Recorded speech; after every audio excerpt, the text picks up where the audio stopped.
Hello students, welcome back to BQ pharmacy academy. आज के इस वीडियो लेक्चर में हम हमारा नए subject D pharm first year के सोशल फार्मेसी के बारे में स्टडी करने वाले हैं। इसमें हमारा फर्स्ट चैप्टर जो है हेल्थ, उसके बारे में हम लोग यहाँ पे इस वीडियो में बात करेंगे। इस वीडियो में हम लोग WHO के अकॉर्डिंग डेफिनेशन ऑफ हेल्थ क्या है, डिफरेंट डायमेंशंस ऑफ हेल्थ जैसे physical, mental, social, spiritual, emotional, vocational, इन सभी डायमेंशंस के बारे में हम लोग इस वीडियो में डिटेल में बात करेंगे। सबसे पहले देख लेते हैं इंट्रोडक्शन ऑफ हेल्थ क्या है। हेल्थ का डेफिनेशन अगर आप देखेंगे, अगर आपने किसी भी पर्सन को पूछा कि एक हेल्दी पर्सन का क्या मतलब होता है, तो वो आपको कहेगा कि अगर ये एक पर्सन है जिसमें कोई भी बीमारी नहीं है तो वो हेल्दी कहलाएगा। बट कोई बोलेगा कि अगर एक पर्सन फिजिकली फिट है तो वो हेल्दी कहलाता है।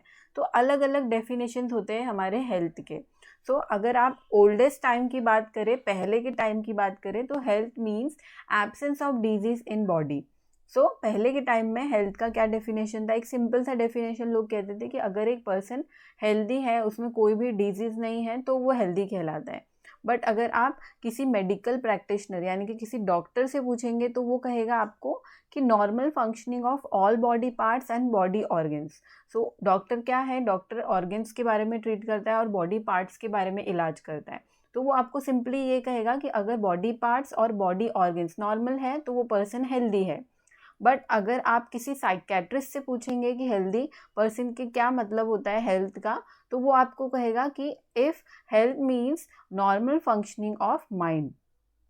उसके लिए हेल्थ का डेफिनेशन आपको ये मिलेगा उनसे कि अगर एक पर्सन का माइंड जो है वो हेल्दी है, नॉर्मली फंक्शन कर रहा है, तो वो हेल्दी पर्सन कहलाता है। तो इसी तरह से हेल्थ के बहुत सारे डेफिनेशन होते हैं। कोई एब्सेंस ऑफ डिजीज़ कहता है, कोई normal functioning of body organs कहेगा, कोई normal functioning of body parts कहता है, कोई कहता है कि मेंटली भी इंसान जो है वो स्टेबल होना चाहिए तभी वो हेल्दी होता है। तो ऐसे बहुत सारे आपको डेफिनेशंस मिलते हैं।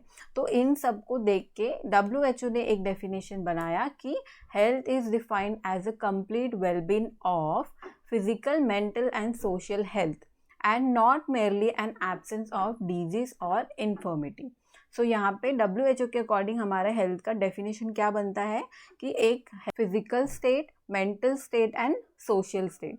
यहाँ पे आपको फिजिकल और मेंटल का मतलब थोड़ा थोड़ा समझ रहा होगा, बट सोशल क्या होता है? सोशल यानी कि आपकी जो सोसाइटी है उनके साथ में आपका जो बिहेवियर है उसको हम लोग ने यहाँ पे सोशल हेल्थ कहा है। सबसे पहले अगर आप फिजिकल हेल्थ की बात करेंगे तो हेल्थ जो है वो फिजिकली अगर एक पर्सन फिट है तो वो हेल्दी कहलाएगा। मेंटली अगर आप देखेंगे तो वो मेंटल हेल्थ में आता है कि अगर वो मेंटली स्टेबल है तो वो मेंटल हेल्थ की कैटेगरी में आएगा। और सोशल हेल्थ यानी कि अगर वो सोसाइटी के साथ में नॉर्मली बिहेव कर रहा है तो वो सोशल हेल्थ के इसमें आता है। हेल्थ का डेफिनेशन क्या है कि एक पर्सन फिजिकली, मेंटली और सोशली हेल्दी होना चाहिए, ना कि सिर्फ उसमें अगर एब्सेंस ऑफ डिजीज है तो वो हेल्दी कहलाएगा।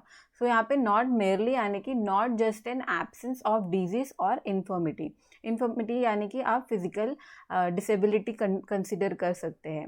तो हेल्थ का ये छोटा सा नॉर्मल सा डेफिनेशन हमें WHO ने दिया कि health is defined as a complete well-being of physical, mental and social health and not just an absence of disease or infirmity.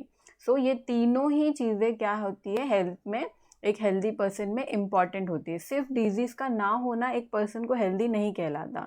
इन तीनों चीज़ों का फिजिकली, मेंटली और सोशली वो हेल्दी होगा तभी हम लोग कह सकते कि उसका हेल्थ जो है वो नॉर्मल है। ये था हमारा हेल्थ का एक छोटा सा डेफिनेशन। अभी हम लोग देखेंगे dimensions of health. Dimensions of health का मतलब क्या होता है कि कौन से ऐसे हेल्थ है जिसको कंसीडर करके हम लोग किसी पर्सन को हेल्दी कह सकते हैं। इसमें सबसे पहला आप लोग ने देखा फिजिकल डायमेंशन होता है, देन मेंटल डायमेंशन है हमारा, then social dimension, spiritual, emotional, vocational. ये 6 डायमेंशन है जिसको देखते हुए हम लोग किसी पर्सन को हेल्दी या अनहेल्दी डिसाइड करते हैं। अगर आप फिजिकल हेल्थ की बात करें तो फिजिकली फिट होना चाहिए, उसकी बॉडी वगैरह नॉर्मल फंक्शन करनी चाहिए। मेंटल यानी कि उसका जो मेंटल स्टेबिलिटी है वो नॉर्मल होना चाहिए। सोशल यानी कि हमने देखा कि सोसाइटी के साथ में उसका बिहेवियर नॉर्मल होना चाहिए। स्पिरिचुअल यानी कि वो पीसफुल होना चाहिए। इमोशनल यानी कि वो इमोशनली स्ट्रांग होना चाहिए, आप कंसिडर कर सकते हैं। एंड लास्टली हमारा वोकेशनल। सो इन सारे डायमेंशंस के बारे में हम लोग डिटेल में एक एक करके स्टडी करते हैं। सबसे पहले हम लोग देखेंगे फिजिकल हेल्थ क्या होता है। सो यहाँ पे it means perfect functioning of body. It is the state in which every cell and organ are functioning properly. So यहाँ पे फिजिकल हेल्थ का एक नॉर्मल सा डेफिनेशन क्या है कि परफेक्ट फंक्शनिंग ऑफ बॉडी, यानी कि सारे बॉडी पार्ट्स या ऑर्गन या कोई भी सिस्टम जो है वो अगर नॉर्मली परफेक्टली फंक्शन कर रहा है तो हम लोग कह सकते हैं कि वो फिजिकली फिट है। Then some of the signs of good physical health in an individual are normal weight, normal height, good appetite and clear breath etc. So physical health के एक कुछ साइंस जो होते हैं किसी भी इंडिविजुअल में, वो क्या है कि नॉर्मल वेट होना चाहिए, यानी कि तो वो पर्सन ज़्यादा मोटा होना चाहिए ना तो वो पर्सन ज़्यादा पतला होना चाहिए। वो एक अपने एवरेज एज के अकॉर्डिंग उसका एक एवरेज वेट होना चाहिए, नॉर्मल वेट उसी को कहते हैं। देन नॉर्मल हाइट, ना तो वो ज़्यादा टॉल होना चाहिए ना तो वो ज़्यादा शॉर्ट होना चाहिए, उसके एज के अकॉर्डिंग नॉर्मल हाइट है तभी भी वो फिजिकली हेल्दी कहलाता है। देन गुड एपेटाइट का मतलब होता है कि अगर वो टाइम टू टाइम उसका जो डाइजेस्टिव सिस्टम है, यानी कि उसको भूख लग रही है टाइम टू टाइम, वो अच्छे से खा पी रहा है, तो ये सब क्या है गुड एपेटाइट के अंडर में आता है। और क्लियर ब्रेथ, यानी कि कभी कभी आपने देखा होगा किसी किसी के माउथ से बहुत ही बैड स्मेल आता है, तो वो भी एक साइन नहीं होता कि वो फिजिकली हेल्दी है। एक गुड क्लियर स्मेल होना, ब्रीद होना, ये भी फिजिकल हेल्थ के कुछ साइंस होते हैं। सो ये सारे क्या थे, हमारे फिजिकल हेल्थ के कुछ साइंस थे जिसको कंसिडर करके हम लोग किसी को भी फिजिकली नॉर्मल कह सकते हैं। Then many indicators are used to assess physical health such as normal blood pressure, normal pulse rate, normal respiratory rate, normal heart rate. So कुछ ऐसे इंडिकेटर्स है जिनको हम लोग यूज़ करके किसी का फिजिकल हेल्थ जो है वो चेक करते हैं। जैसे आपने देखा होगा कि किसी किसी को बीपी का प्रॉब्लम होता है, हाई ब्लड प्रेशर होता है, या कभी किसी को लो ब्लड प्रेशर होता है, तो अगर किसी का नॉर्मल ब्लड प्रेशर है तो भी वो फिजिकली फिट कहलाता है। देन पल्स रेट जो होता है वो भी नॉर्मल होना चाहिए। देन रेस्पिरेटरी रेट जो है, किसी किसी का ऑक्सीजन लेवल कम हो जाता है, ब्रीदिंग प्रॉब्लम हो जाती है, तो वो भी फिजिकली अनहेल्दी के कुछ साइंस होते हैं, तो रेस्पिरेटरी रेट जो है वो भी नॉर्मल होना चाहिए। देन हमारा नॉर्मल हार्ट रेट होना चाहिए, ना तो ज़्यादा ना तो कम। सारे कुछ इंडिकेटर्स जिसके थ्रू हम लोग फिजिकल हेल्थ जो है वो पता लगाते हैं। Then all sense organs such as eyes, nose, tongue and skin should be in normal condition and function properly. So जैसे कि कोई होता है जिसको ब्लाइंडनेस प्रॉब्लम होता है, कोई जो होता है जिसको ब्रीदिंग प्रॉब्लम होता है, तो सारे जितने भी सेंस ऑर्गन्स हैं हमारे, जैसे आईज, नोज, टंग, स्किन, ये सारे जो है नॉर्मल कंडीशन में होना चाहिए और नॉर्मली फंक्शन करना चाहिए, तभी भी हम लोग उसके हेल्थ को फिजिकली स्टेबल कह सकते हैं। तो ये कुछ पॉइंट्स हैं हमारे फिजिकल हेल्थ के बारे में जो कि इम्पॉर्टेंट होते हैं अगर आप किसी को भी फिजिकली हेल्दी कहना चाहते हैं तो इसी के थ्रू, इन पॉइंट्स के थ्रू ही हम लोग फिजिकल हेल्थ को डिटरमाइन करते हैं। नाउ हम लोग देखेंगे मेंटल हेल्थ क्या है। So it refers to the mind of an individual person. The mental health is as important as physical health. So it refers to an mind of an individual, यानी कि ये mental health का direct meaning क्या होता है कि किसी भी पर्सन के माइंड के बारे में अगर हम लोग बात कर रहे हैं, उसके मेंटल हेल्थ के बारे में बात करें, तो वो हम लोग मेंटल हेल्थ में देखते हैं। सो जो मेंटल हेल्थ होता है वो उतना ही इम्पॉर्टेंट होता है जितना फिजिकल हेल्थ है हमारा। सो अगर आपने देखा होगा कि कोई पर्सन होता है जो फिजिकली बहुत स्ट्रांग दिख रहा है, बहुत ही फिट दिख रहा है, बट जो मेंटल हेल्थ है उसका वो प्रॉपर नहीं है, वो ओवर थिंकर है, या फिर वो बात बात पे गुस्सा आना, सबसे झगड़ा करना, ये सब क्या है, मेंटल हेल्थ के कंडीशंस होते हैं। सो जो मेंटल हेल्थ है वो फिजिकल हेल्थ के जितना ही हमारा इम्पॉर्टेंट होता है। देन इसका जो नेक्स्ट पॉइंट है, mental health can be defined as a state of balance between an individual and the surrounding world. So जो मेंटल हेल्थ है वो क्या है, एक स्टेट ऑफ बैलेंस है किसी भी इंडिविजुअल का और उसके सोसाइटी का। सराउंडिंग वर्ल्ड यानी कि उसके जो आसपास के जो लोग हैं जिनके साथ में वो रह रहा है उसके साथ में, तो वो क्या हो गया हमारा मेंटल हेल्थ क्या है, इन दो चीज़ों के बीच में, एक पर्सन और उसके सोसाइटी के बीच में एक बैलेंस होना चाहिए, तभी वो मेंटली हेल्दी कहलाता है। सो इसके हम लोग कुछ कैरेक्टरिस्टिक्स देखते हैं जिसके थ्रू हम लोग गुड मेंटल हेल्थ को गुड मेंटल हेल्थ को डिफाइन कर सकते हैं, जैसे कि a person should not have any internal disturbance, a person should behave good with the society. So अगर एक पर्सन जो है वो इंटरनली डिस्टर्ब नहीं है, वो सारे सोसाइटी के मेंबर्स जितने भी लोगों से मिल रहा है, उठ बैठ रहा है जिनके साथ में, उनके साथ में अच्छे से बिहेव कर रहा है, तो ये क्या है, एक इंडिकेशन होता है कि उसका जो मेंटल हेल्थ है वो स्टेबल है। Then a person should adjust with the environment and the surrounding world. So वो सारे सराउंडिंग के जितने लोग हैं उन सबके साथ में एडजस्टेबल होना चाहिए तब। सो ये कुछ पॉइंट्स थे हमारे मेंटल हेल्थ के। तो एक पर्सन जो है वो मेंटली हेल्दी तभी कहलाता है जब वो सारे लोगों के साथ में, उसके सोसाइटी के जितने लोग हैं उनके साथ में बैलेंस आउट करके रहे। वो बात बात पे किसी से झगड़ा ना करे, छोटी छोटी बात पे कोई ज़्यादा बड़ा इशू क्रिएट ना करे, ओवर थिंक ना करे। ये सारे क्या है, चीज़ें हैं जिसके ऊपर हमारा जो मेंटल हेल्थ है वो हम लोग जज कर सकते हैं। तो ये था हमारे मेंटल हेल्थ के बारे में। अभी हम लोग नेक्स्ट देखेंगे सोशल हेल्थ क्या होता है। So, social health means a state of harmony and integration within the individual, between each individual and other members of the society. So, as you all know, जो mental health में हम लोग ने देखा कि वो stable होना चाहिए पूरे society के साथ में, और ये जो stability है between the individual and the society, इसी को आप क्या कह सकते हो, सोशल हेल्थ कह सकते हो। तो कहीं ना कहीं सारे जो हेल्थ है वो एक दूसरे से इंटरकनेक्टेड होता है। जैसे मेंटल हेल्थ है वो सोशल और इमोशनल दोनों ही हेल्थ से रिलेटेड ही है। सो इसमें आप लोग को जो सोशल हेल्थ है उसका क्या मीनिंग होता है कि ये एक स्टेट ऑफ हार्मोनी है। हार्मोनी यहाँ की यानी कि आप पीस कंसिडर कर सकते हैं इसको, कि सोशल हेल्थ जो है, अगर एक पर्सन जो है वो पीसफुली अपनी ज़िंदगी जी रहा है सारे सोसाइटी के मेंबर्स के साथ में, तो ही वो सोशली हेल्दी कहला सकता है। तो ये किसका लिंक है, it is a link between an individual and other member of the society. उसका सोसाइटी के साथ में किस तरीके से बिहेवियर है, इसी को हम लोग ने सोशल हेल्थ का है। अगर वो सोसाइटी के साथ में एडजस्टेबल नहीं है, कंफर्टेबल नहीं है, कुछ इश्यूज़ नहीं है, इश्यूज़ बात बात पे होते रहते हैं, तो वो सोशली हेल्दी नहीं कहलाता है। अगर वो नॉर्मली पीसफुली सबके साथ रह रहा है तो वो सोशली हेल्दी कहलाता है। सो इसके कुछ डायमेंशंस हैं, जैसे कि कम्युनिकेशन जो है वो सबके साथ में उसका प्रॉपर होना चाहिए।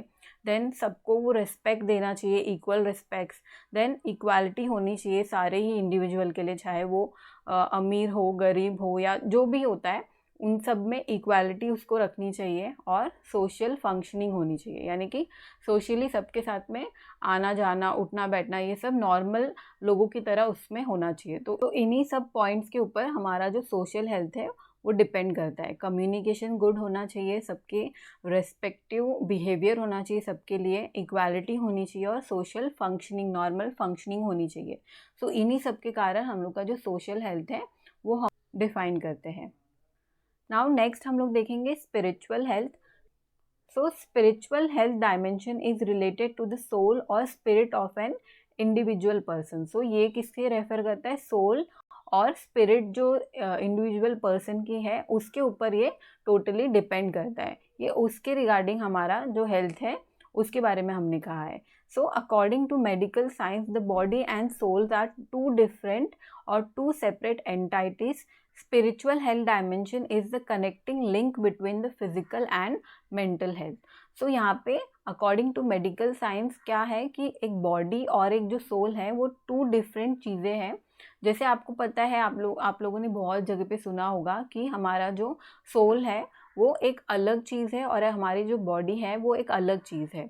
जैसे आपने देखा होगा कि कोई कोई कहता है कि जो सोल है उसका आउटर कवरिंग जो होता है वो हमारी बॉडी होती है। सोल हमेशा अलाइव रहता है और बॉडी जो है वो चेंज होती रहती है एवरी बर्थ के साथ में। तो ये सब छोटी छोटी बातें हैं जो बहुत बार आपने सुनी होगी। तो जो स्पिरिचुअल हेल्थ है वो डायरेक्टली कनेक्टेड होता है हमारे फिजिकल और मेंटल हेल्थ के ऊपर। सो स्पिरिचुअल हेल्थ यानी कि हमारा जो पीसफुलनेस है, पीसफुल बिहेवियर है, तो उसी के ऊपर हमारा जो स्पिरिचुअल हेल्थ है वो डिफाइन होता है। और अगर हमारा पीसफुल हेल्थ है तो हम लोग मेंटली भी हेल्दी रह पाएंगे और फिजिकली भी हेल्दी रह पाएंगे। सो ये दोनों ही अगर हेल्दी है तो हम लोग स्पिरिचुअली भी हेल्दी होंगे। Now some of the spiritual techniques are yoga, meditation, prayer और स्पिरिचुअल गैदरिंग एक्सेट्रा। सो हम लोग जैसे मंदिर वगैरह में जाते हैं या फिर कोई भी प्रेयर के प्लेस में जाते हैं, तो वहाँ पे हम लोग क्यों जाते हैं? बिकॉज वहाँ पे एक पीसफुल सराउंडिंग होता है, जिसके वजह से हम लोग जो है वो एक पीस को फील कर सकते हैं। तो ये सब हम लोग कहाँ कैसे कर सकते हैं? नॉर्मली जो स्पिरिचुअल टेक्निक्स हैं स्पिरिचुअल हेल्थ को मेंटेन करके रखने की, वो है योगा। योगा में आप मेडिटेशन के बारे में आपने सुना होगा। सो उससे क्या होता है, एक पीस आता है हमारे बॉडी में, जिसकी वजह से हम लोग स्पिरिचुअली हेल्दी कहला सकते हैं। देन हम लोग प्रेयर्स करते हैं या फिर सोशल स्पिरिचुअल गैदरिंग्स करते हैं, चाहे वो कैसे भी करें, प्रेयर्स वगैरह में जो भी हम लोग जाते हैं, तो उसमें भी हम लोग एक अलग सा पीस महसूस करते हैं। तो वो क्यों होता है? बिकॉज हम लोग का स्पिरिचुअल हेल्थ जो है वो भी बहुत ज़रूरी होता है। तो इन सब को ही हेल्दी रखने के लिए हम लोग ने ये सारे प्रैक्टिसेस किए हैं। तो ये था हमारा स्पिरिचुअल हेल्थ के बारे में। नाउ अभी हम लोग देखेंगे इमोशनल हेल्थ क्या होता है। So this dimension is related to emotion और feeling of an individual. If the emotions are hurt, person may develop depression, anxiety or other psychological disturbance which results into psychological disorders in an individual. So यहाँ पे emotions का मतलब आपको पता ही होगा कि emotions मतलब क्या होता है, हमारे feelings. So किसी भी individual का यानी कि किसी भी person का जो emotions है या उसके जो feelings है वो बहुत ही matter करते हैं। अगर किसी का emotion जो है वो hurt हुआ है, so वो पर्सन हर्ट होने के कारण डिप्रेशन में जा सकता है, स्ट्रेसफुल रह सकता है, और बहुत सारे उसके जो साइकोलॉजिकल डिसऑर्डर्स है वो होने के चांसेस होते हैं, जिसके जैसे कि आपने डिप्रेशन वगैरह सुना होगा। बहुत सारे यंगस्टर्स जो है वो डिप्रेशन में रहते हैं, कोई स्ट्रेस की मेडिसिन ले रहा होता है, एंटी डिप्रेसेंट, एंटी एंजाइटी जिसको कहते हैं हम लोग, उसके मेडिकेशन वो लोग ले रहे होते हैं। तो ये सब क्यों होता है? बिकॉज जो हमारा इमोशंस है वो अगर हेल्दी नहीं है तब ये सब हो सकता है। सो इसके कारण अगर हमारा जो इमोशन है वो हेल्दी नहीं है तो हम लोग को साइकोलॉजिकल डिसऑर्डर्स जो है वो हो सकते हैं। ये भी एक तरह से आप कंसिडर करें तो मेंटल हेल्थ से रिलेटेड ही होता है हमारा इमोशनल हेल्थ भी। सो इसके कुछ इंडिकेशंस है, जैसे कि positive thinking and feeling free to express, self development practices etcetera. तो किसी भी पर्सन का जो इमोशनल हेल्थ है वो हम लोग गुड तभी कह सकते जब वो पॉजिटिव थिंकर हो, वो ओवर थिंक ना करे, और या तो वो फीलिंग्स एक्सप्रेस करने में फ्री रहे, यानी कि उसके मन में जो भी है वो फ्रीली शेयर कर सके, तभी वो इमोशनली स्ट्रॉन्ग कहला सकता है। और अगर वो सेल्फ डेवलपमेंट प्रैक्टिसेस कर रहा है खुद को ग्रो करने के लिए, खुद के ग्रोथ के लिए, अगर वो खुद ही वर्क कर रहा है उसके ऊपर, तो ये सारे क्या है, हमारे इमोशनल हेल्थ के इंडिकेशंस हैं। अगर ये सारे क्वालिटीज़ हम में हैं तो हम लोग इमोशनली हेल्दी कहला सकते हैं। तो ये था हमारा इमोशनल हेल्थ के बारे में। Now lastly vocational health. So vocational means occupation. If the occupation or any income source of an individual is disturbed, then the health of an individual is also disturbed. So vocation यानी कि occupation यानी कि वो जो काम कर रहा है जिसके थ्रू वो अर्निंग आ रही है उसको, उसके ऊपर उसका वोकेशनल हेल्थ जो है वो डिपेंड करता है। अगर उसका जो इनकम सोर्स है वो डिस्टर्ब है तो उसका जो हेल्थ है वो टोटली डिस्टर्ब हो सकता है। तो अगर वो उसका जो वर्क प्लेस है उसका सराउंडिंग अच्छा नहीं है तभी भी उसका जो वोकेशनल हेल्थ है वो डिस्टर्ब हो सकता है। तो अगर वो वोकेशनली हेल्दी नहीं है तो वो मेंटली पीसफुल नहीं रह सकता, वो हमेशा डिस्टर्ब रहेगा, वो ओवर थिंक करते रहेगा, वो हमेशा स्ट्रेस में रहेगा। तो इसके कारण उसके मेंटल हेल्थ पे भी असर पड़ेगा। अगर वो पीसफुली नहीं रहेगा तो उसके स्पिरिचुअल हेल्थ पे इफेक्ट पड़ेगा, उसके सोशल हेल्थ पे इफेक्ट पड़ेगा, सारे ही हेल्थ इश्यूज जो है वो उसके डिस्टर्ब हो सकते हैं। सो अब इसके कुछ रीजंस हैं, choice of profession, job satisfaction और करियर एम्बिशंस। सो उसने कौन सा प्रोफेशन चुना है, वो अगर उसने खुद की मर्जी से चुना है तो वो हेल्दी रह सकता है, बट अगर उसने फोर्सफुली किसी प्रोफेशन को चुना है तो भी वो उसके वोकेशनल हेल्थ पे इफेक्ट कर सकता है। देन जॉब सेटिस्फैक्शन यानी कि अगर वो उसके जॉब से खुश है या नहीं, उससे उसकी वजह से भी उसका जो हेल्थ है वो अफेक्ट कर सकता है। देन करियर एम्बिशन यानी कि वो करियर को लेके उसके एम्बिशंस क्या क्या है, ये सारे तीन जो है ये वोकेशनल हेल्थ के कुछ इंपॉर्टेंट कंपोनेंट्स हैं जिसके ऊपर वोकेशनल हेल्थ जो है वो टोटली डिपेंड करता है। So now vocational health can B assessed by the following aspects. So vocational health हम लोग कुछ ऐसे तरीक़ों से पता कर सकते हैं कि पर्सन वोकेशनली हेल्दी है या नहीं। First of all, assessing the satisfaction level at job. उसके सेटिस्फैक्शन लेवल कितना है उसके जॉब को लेके, ये अगर हमें पता चले तो हम लोग को वोकेशनल हेल्थ उसका कैसा है ये पता हो सकता है। Then facilities attached at the job, उसको कौन कौन से फैसिलिटीज़ प्रोवाइड किया गया है जॉब पे, उसके थ्रू भी उसका वोकेशनल हेल्थ हम लोग पता कर सकते हैं। Then behaviour of the management and administrator और कॉलीग्स एट जॉब। सो जो बिहेवियर है मैनेजमेंट का और एडमिनिस्ट्रेटर का या फिर किसी भी कॉलीग का उनके जॉब के प्लेस पे, सो उसके ऊपर भी हमारा जो वोकेशनल हेल्थ है वो डिपेंड करता है। सो ये था हमारा वोकेशनल हेल्थ के रिगार्डिंग सारे। तो इससे हम लोग ने सारे ही डायमेंशंस ऑफ हेल्थ जो है वो कवर कर लिया है। Thank you for watching. इसका जो PDF नोट है वो आपको डिस्क्रिप्शन में मिल जाएगा। अगर आपको ये वीडियो अच्छा लगा है, do like and subscribe to my channel. Thank you for watching.